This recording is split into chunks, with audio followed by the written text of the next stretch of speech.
Being a freelancer is kind of like being a bodybuilder. You spend countless hours working on yourself, expecting your life to fall into place and for girls to fall at your feet. But in reality, the only true compliments you get are from other sweaty guys doing the same thing. On the surface, the benefits of freelancing seem obvious. You get to make your own schedule, you get to work on projects you're passionate about, and you get to charge what you feel is right for your time and expertise. But then you quickly realize that your work is always one revision away from being done. Most of your clients are borderline insane, and you're stressed about if you should charge by the hour or work for a fixed rate, and then get guilt-tripped into working a 50-hour job for $100 and exposure on their social media because their business is struggling right now. So what does separate professional freelancers from a guy living in their parents' basement?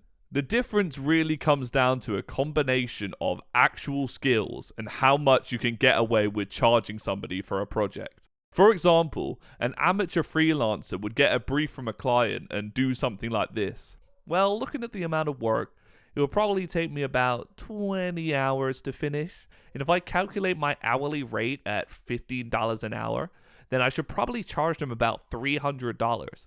But maybe that's a bit too much, so maybe I'll drop it down to $250. But I don't want to lose the client, and I'm still getting to grips with everything, so maybe I'll just do $100. You know what? I'll just do it for free because I really don't want to lose the client.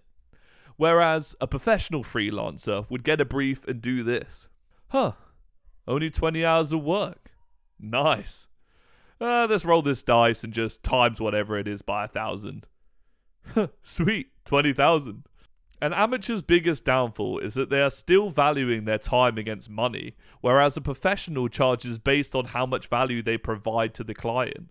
And so more of a freelancer's time should be used building up a good portfolio of work and work on their people skills so they can convince new clients that their service is worth the money.